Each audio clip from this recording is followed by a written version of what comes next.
다윗이 사울을 죽일 수도 있었는데 사울을 죽이지 않고 두 번이나 살려줬습니다. 그래서 사울이 이제 다윗의 이런 행동에 마음에 감동이 돼서 다윗을 쫓는 걸 포기하고 군대를 철수를 시킨 겁니다. 그런데 갑자기 다윗이 마음에 이렇게 불안해진 겁니다. 사울이 자기를 죽이려고 또 올 것 같은 이런 생각이 든 겁니다. 사무엘상 27장 1절에 다윗이 그 마음에 생각하기를 내가 후일에는 사울의 손에 붙잡히리니 블레셋 사람들의 땅으로 피하여 들어가는 것이 좋으리로다. 사울이 이스라엘 온 영토 내에서 다시 나를 찾다가 단념하리니 내가 그의 손에서 벗어나리라 하고, 다시 사울이 자기를 잡으러 오면 그때는 자기가 분명히 잡힐 것 같다라는 두려움이 밀려온 겁니다. 그러니까 그만큼 다윗은 지금 육체적으로, 정신적으로, 영적으로 지쳐 있었던 겁니다. 그리고 600명의 자기 부하들의 식량을 확보해 줘야 되는데 이스라엘 땅에서는 약탈을 하지 않는 한 이 많은 사람들의 식량을 도저히 구할 수가 없었던 겁니다. 그래서 할 수 없이 블레셋 지역으로 망명을 하기로 결정하고 지금 블레셋으로 내려간 겁니다. 2절에 다윗이 일어나 함께 있는 사람 600명과 더불어 가드왕 마옥의 아들 아기스에게로 건너가니라. 근데 이런 결정을 내렸는데 잠깐은 괜찮아 보였습니다. 육신도 편해졌고 안정감도 느껴졌고 그리고 일시적이었지만 마음의 평안함도 얻었습니다. 그런데 이제 영적으로는 다윗에게 있어서 가장 침체가 찾아온 아주 어두웠던 그런 시간입니다. 그 기간 동안은 다윗이 기도도 찬양도 한 번도 하지 않은 것 같습니다. 그 기간에 시편을 단 한 편도 쓰지 않았던 걸 보면 다윗은 이때 영적인 암흑의 기간을 보내고 있었던 겁니다. 그런데 그 기간이 무려 1년 4개월이나 지속이 됐다는 7절에 보니까 다윗이 블레셋 사람들의 지방에 산 날수는 1년 4개월이었더라. 다윗이 그동안 하나님의 사람으로 참 훌륭하게 살았었는데 역시 그도 육신의 몸을 입고 있었던 사람인지라 도망 다니기도 이젠 너무 피곤하고 또 사울의 행동이 너무 악하다 보니까 자기 마음속에 두려움도 찾아온 겁니다. 그래서 그동안 단 한 번도 보이지 않았던 사람들에게 도움과 은혜를 요청하는 초라한 사람이 된 겁니다. 그런데 이제 궁금한 게 뭐냐면, 아니 그래도 그렇지 왜 많고 많은 나라 중에 하필이면 원수지간이었던 블레셋이냐, 이제 이게 이제 궁금한 겁니다. 그래서 이렇게 이제 항상 보면 어떤 인생을 살다가 이제 어떤 승리의 큰 것을 경험하고 나면 반드시 시험과 유혹이 찾아오거든. 영적으로도 보면 내가 가장 이렇게 업됐다고 느껴질 때 그때 사탄의 유혹과 시험이 제일 많은 법이거든. 예를 들면 엘리야가 갈멜산에서 850명의 이 거짓된 선지자들하고 850대 1, 850명하고 싸워서 대승리를 거뒀거든. 그런데 금방 무너졌습니다. 이세벨이란 여인의 한마디 때문에 그렇게 강인하고 그렇게 대승리를 거뒀던 사람이 초라하게 로뎀 나무 아래서 자기는 죽고 싶다라고 말할 정도로 지금 무너져 내려 있는 겁니다. 여호수아도 여리고 성을 무너뜨리는 대승리를 거뒀는데 그 승리를 거두고 나서 다들 교만해져 갖고 조그만 아이성을 침략하러 갔다가 완전히 또 무너지는 그런 경험을 하게 되잖아요. 다윗도 사울을 충분히 죽일 수 있었지만 두 번 다 용서해 준 겁니다. 그러니까 내가 이렇게 대국의 나라의 왕을 두 번이나 살려줬다. 이거는 대단한 승리거든. 그런데 그 후에 대실수를 저지른 겁니다. 그동안은 하나님께 순종을 그렇게 잘하더니 I don't know what happened to him. 다윗에게 왜 이런 일이 일어났는지는 참 모르겠어요. 대성공을 거두더니 갑자기 great discouragement, 아주 그냥 심하게 낙담에 빠진 겁니다. 그러니까 이게 바로 사탄의 가장 favorite, 웨펀이야. 가장 좋아하는 무기거든. 하나님을 정말로 충실하게 사랑하는 사람들에 대한 공격을 할 때 가장 잘 쓰는 사탄의 무기입니다. 사탄이 어떤 방법으로 공격을 하냐면 이렇게 소망을 뺏어가는 방법을 사용합니다. 사람으로 하여금 낙담하게 만드는 방법을 쓰고 잘 가던 길에서 엉뚱한 방향으로 틀게 함으로 공격을 하는 겁니다. So David went to wrong direction. 잘 나가다가 갑자기 잘못된 방향으로 방향을 쫙 꺾어버린 겁니다. 적국인 블레셋으로, 그것도 600명의 부하들을 데리고 간 겁니다. 그런데 지금하고 그때하고 다른 거는 지난번엔 가드왕 앞에서 미친 척하면서 위기를 벗어났지만 이번엔 가드왕 아기스의 신임을 얻는데 성공을 한 겁니다. 왕의 환심을 사기 위해서 블레셋 왕의 용병이 돼갖고 충성스러운 신하인 양 거짓으로 지내고 있었기 때문에, 그리고 그 다음에는 그술 사람, 기르스 사람, 아말렉 족속을 막 침략까지 했고 막 노략까지 한 겁니다. 8절에 보니까 다윗과 그의 사람들이 올라가서 그술 사람과 기르스 사람과 아말렉 사람을 침노하였으니 그들은 옛적부터 술과 애굽 땅으로 지나가는 지방의 주민이라. 그러니까 이런 거를 계속 보여주니까 아기스 왕으로부터 다윗은 크게 신임을 받게 된 겁니다.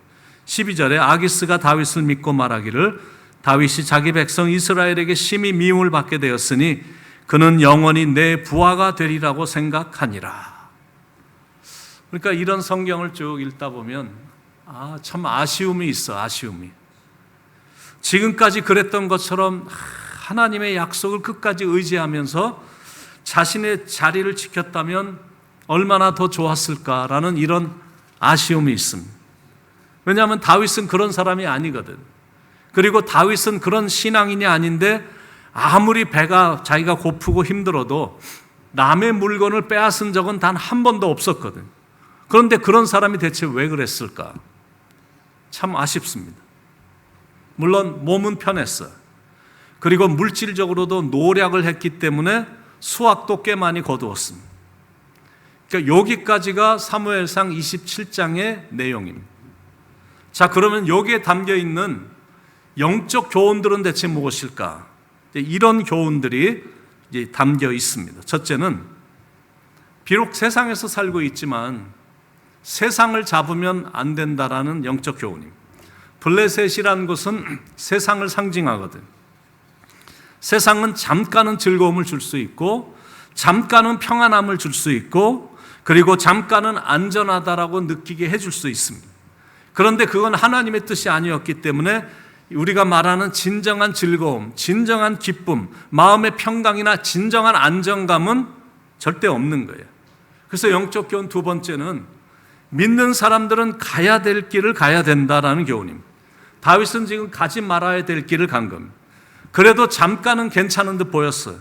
그런데 역시 오래는 못 갔거든. 호랑이는 고기를 먹습니다. 근데 소는 풀을 먹어. 그렇다고 소가 호랑이를 보면서 부러워하거나 그러지 않거든. 그냥 서로가 다른 겁니다. 사람에게도 서로가 가야 될 길이 있는 거예요. 그리고 사람마다 먹는 것이 다 다르거든. 믿는 사람들의 양식은 하나님의 말씀입니다. 사람이 떡으로만 살 것이 아니요 하나님의 입으로 나오는 모든 말씀으로 살 것이라.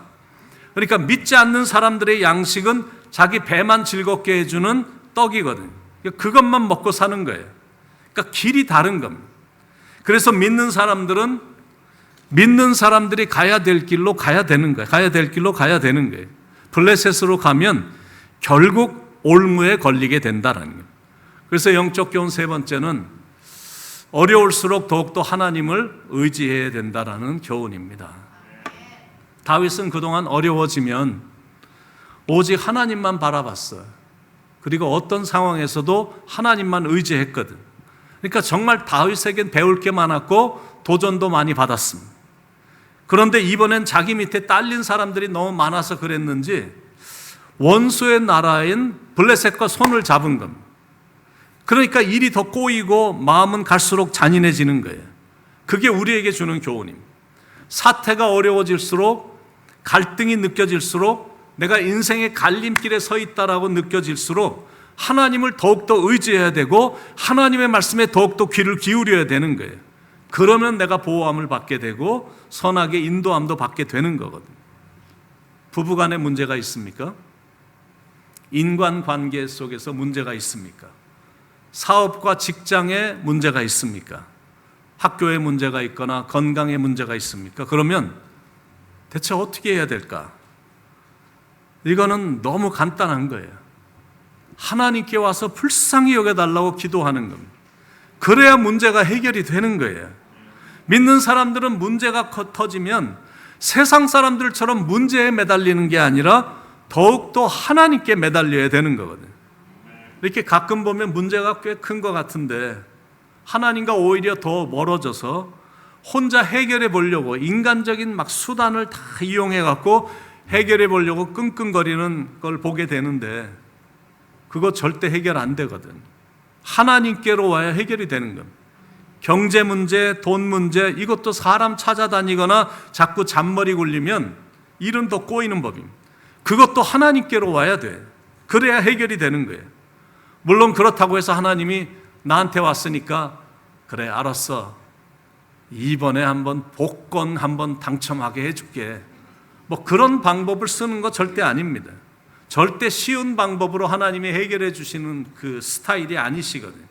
하나님이 하시는 방법은 환난을 면제시켜 주시는 그런 방법을 쓰지 않으십니다. 환난을 이길 수 있는 힘을 공급해 주셔서 이기게 해 주시는 거예요. 그런데 그게 좋은 거다라는 거예요. 예수님도 십자가 지시기 전에 견디기가 너무 힘들어서 몸부림치셨잖아요. 그렇다고 해서 하나님이 그 십자가를 이렇게 피하게 해주시진 않으셨거든요. 하나님이 하신 건 십자가의 고난을 이길 수 있는 능력과 담대함을 주셨습니다. 그리고 그 고난의 힘든 과정을 지나는 동안 하나님이 함께해 주신 거거든요. 그래서 인생이 힘들다라고 느껴지면 세상으로 피해가면 안 된다라는 거예요.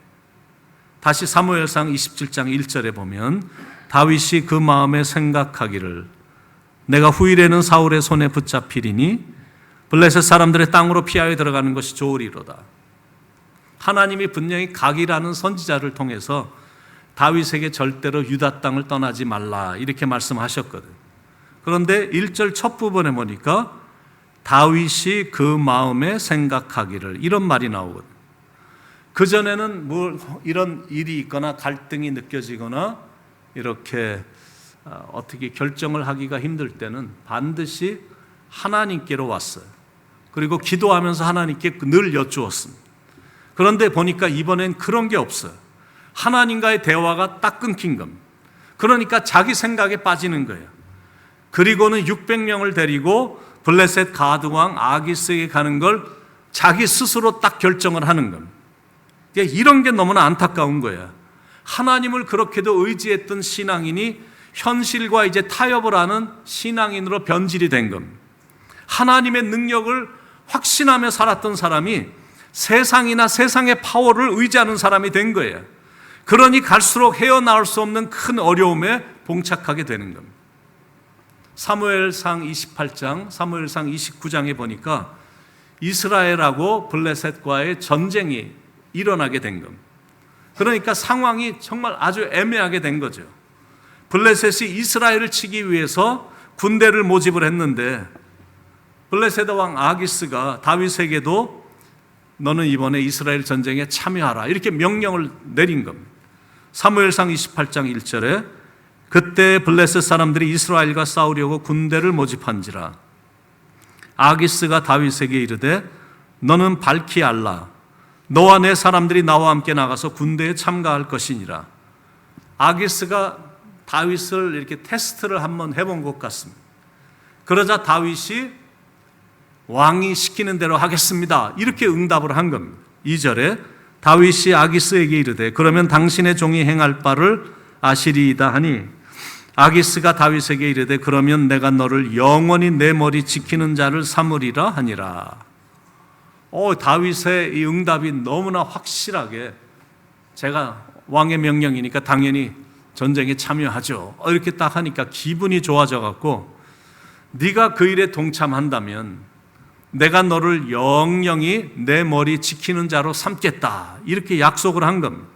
이게 무슨 말이냐면 네가 이번에 전쟁에 참여했고 나를 도와줘서 이 전쟁에 이기게 해주면 너를 나의 경호실장으로 평생도록 삼겠다. 그런 말입니다. 그러니까 하나님을 멀리하니까 일이 계속 꼬이는 거야. 완전히 진퇴양난의 입장에 빠진 겁니다. 여러분 아무리 그래도 그렇지 동족과 전쟁을 할 수가 없잖아요.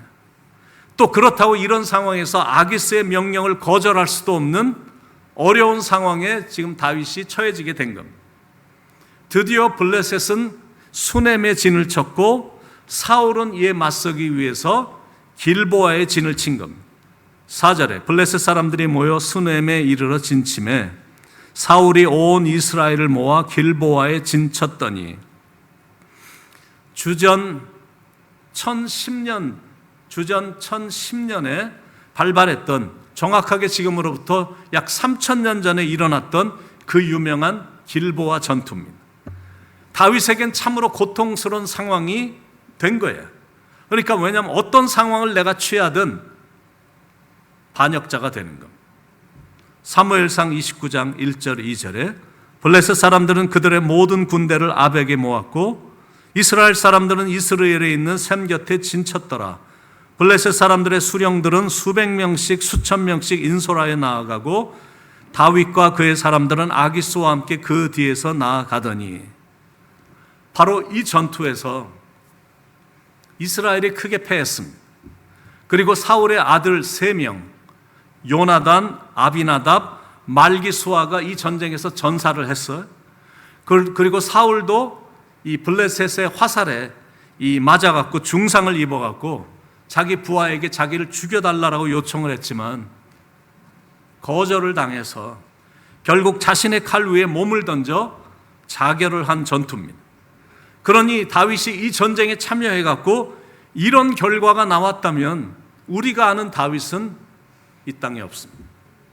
그런데 역시 하나님은 한번 택한 자를 결코 버리지 않는 것을 보게 되는 겁니다. 아무리 실수를 했어도 그리고 하나님의 뜻을 저버리고 이방인의 신하가 되어 있었어도 하나님은 다윗에게 긍휼을 잊지 않으셨다라는 거예요. 블레셋 방백들로 하여금 다윗의 신분을 문제 삼게 한 겁니다. 저 사람은 히브리 사람이고 저 사람은 예전에 우리들을 대적했던 자고 분명히 저 사람 전투에 참여하면 전투 중에 우리를 배신할 거고 사울 편에 돌아설 것이다. 그러므로 다윗을 이 전쟁에 참여시켜서는 절대 안 된다라면서 방백들이 아주 강하게 반대를 하는 것. 그게 사무엘상 29장 3절로 5절에 나오는 말입니다. 블레셋 사람들의 방백들이 이르되 이 히브리 사람들이 무엇을 하려느냐 하니 아기스가 블레셋 사람들의 방백들에게 이르되 이는 이스라엘 왕 사울의 신하 다윗이 아니냐. 그가 나와 함께 있은지 여러 날 여러 해로되 그가 망명하여 온 날부터 오늘까지 내가 그의 허물을 보지 못하였노라. 블레셋 사람의 방백들이 그에게 노한지라. 블레셋 방백들이 그에게 이르되 이 사람을 돌려보내 왕이 그에게 정하신 그 처소로 가게 하소서. 그는 우리와 함께 싸움에 내려가지 못하리니 그가 전쟁에서 우리의 대적이 될까 하나이다. 그가 무엇으로 그 주와 다시 화합하리이까? 이 사람들의 머리로 하지 아니하겠나이까? 그들이 춤추며 노래하며 이르되 사울이 죽인 자는 천천히요 다윗은 만만이로다 하던 그 다윗이 아니니까 하니 방백들이 막 강하게 반발을 했지만 아기스 왕은 내가 다윗을 그동안 지켜봤는데 1년 이상 지켜봤는데 나는 다윗에게 전혀 허물을 보지 못했다. 다윗은 신실한 사람이기 때문에 우리 전쟁에 도움이 될 거다라면서 지금 다윗을 왕이 변호하면서 나설 정도로 다윗을 신뢰를 했거든. 그런데 아무리 설명을 해도 이번에는 이 블레셋 방백들이 그건 절대 안 된다라며 강하게 반발을 하는 거예요. 다윗만큼은 이 전쟁에 절대 보낼 수 없다라고 말하는 거예요. 하도 완강하게 반대를 하니까 할 수 없이 아기스 왕이 다윗과 그의 부하들에게 철군 명령을 내린 겁니다. 6절 7절에 아기스가 다윗을 불러 그에게 이르되 여호와께서 살아계심을 두고 맹세하노니 네가 정직하여 내게 온 날부터 오늘까지 내게 악이 있음을 보지 못하였으니 나와 함께 진중에 출입하는 것이 내 생각에는 좋으나 수령들이 너를 좋아하지 아니하니 그러므로 이제 너는 평안히 돌아가서 블레셋 사람들의 수령들에게 거슬러 보이게 하지 말라 하니라. 이렇게 성경을 읽다 보면 이런 말이 저절로 나와. 하나님이 하시는 일은 늘 그렇지만 이번에도 너무 신비한 거예요. 지금 다윗은 앞으로 이스라엘의 왕이 될 사람이거든. 실제로 이 길보아 전쟁 이후로 사울과 그의 아들들이 다 사망을 하면서 사울 왕조는 완전히 다 붕괴가 됐습니다. 그래서 다윗이 자연스럽게 유다의 왕이 됐고 점차적으로 온 이스라엘 왕으로 통일 왕국을 결국에는 이뤘거든. 그러니까 다윗에게 이런 오점이 남겨지지 않도록 하나님이 막아주신 것이다라는 거예요. 다윗이 블레셋 땅으로 가는 대실수를 저질렀는데 그럼에도 불구하고 하나님은 당신의 뜻을 이렇게 성취해 가심을 보게 되는 겁니다. 그리고 하나님은 당신이 택한 자를 그가 범죄의 자리에 있다 할지라도 버리지 아니하심을 보게 되는 거예요. 그러니까 이런 스토리를 쭉 보면 이게 얼마나 우리에게 위로가 되는지 몰라. 큰 위로가 됩니다. 숱한 실수와 잘못된 결정에도 불구하고 Our God never leaves nor forsake us. 우리를 절대 버리거나 떠나시지 않으신다는 게 얼마나 위로가 되는지 몰라요. 그리고 극한 상황에서는 하나님이 이렇게 피할 길까지 예비해 주심을 보게 되는 겁니다. 정말 이런 일은 있을 수가 없는 일이잖아요. 그런데 하나님은 정말로 좋은 분이셔서 말도 안 되는 일인데 그런 일이 있게 하시는 겁니다. 이거는 오직 하나님만이 하실 수 있는 일이야.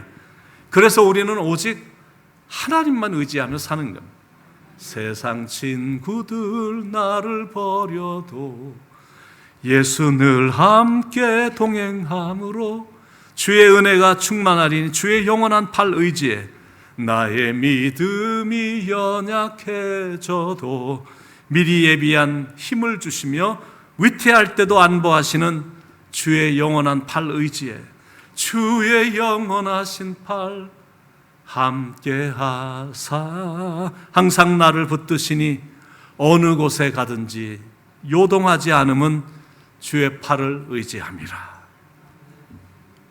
여러분, 인생에는 수많은 갈림길이 있거든요. 어디로 가야 될지, 왼쪽으로 가야 될지, 오른쪽으로 가야 될지 모를 때가 인생을 살다 보면 많아요. 이거 언제 해야 되지?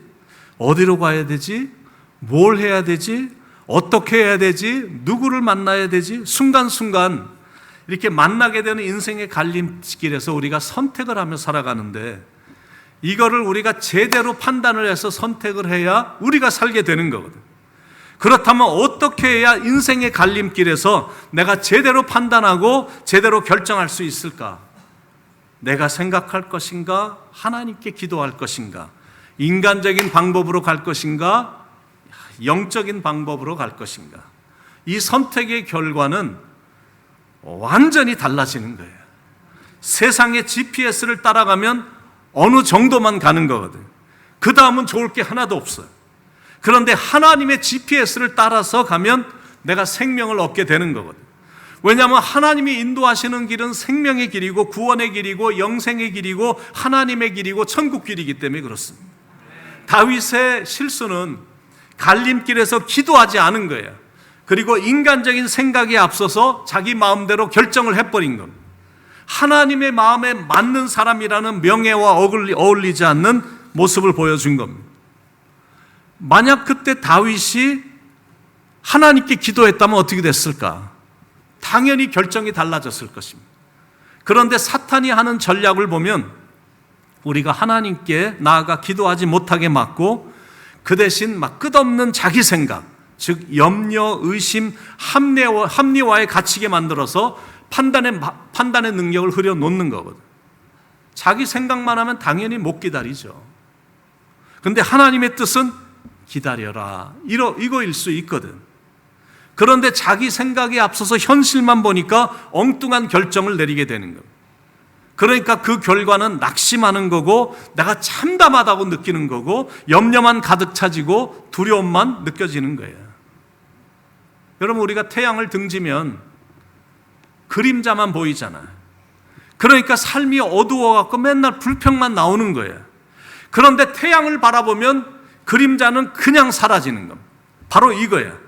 내 생각에 갇혀갖고 하나님을 등지면 인생은 참담해진다라는 거예요. 점점 더 깊은 늪으로 빠져들어가서 허우적거리게 되어 있어요. 그래서 자기 소견에 옳은 대로 살지 말라라고 성경은 말씀하는 겁니다. 그래서 무조건 하나님이에요. 내 삶에 하나님이 계셔야 되고, 그리고 하나님이 내 삶의 중심이 되셔야 되는 겁니다.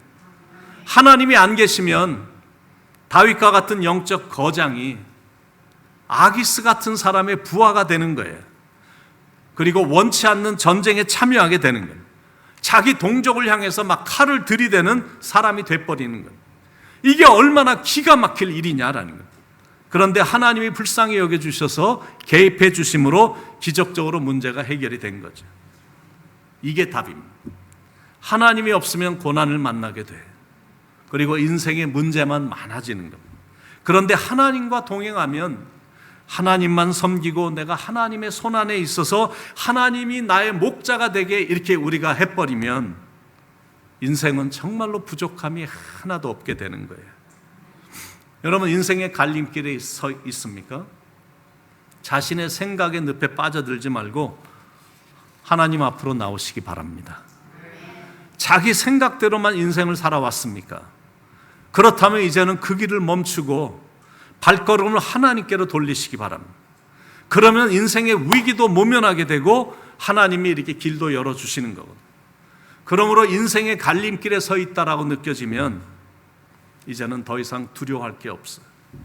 하나님이 지켜주실 거니까. 그리고 놀랄 것도 없어, 겁낼 것도 없어. 하나님이 우리를 지켜주실 거니까. 내 마음이 힘에 겨워 지칠지라도 주님 나를 지켜주시네.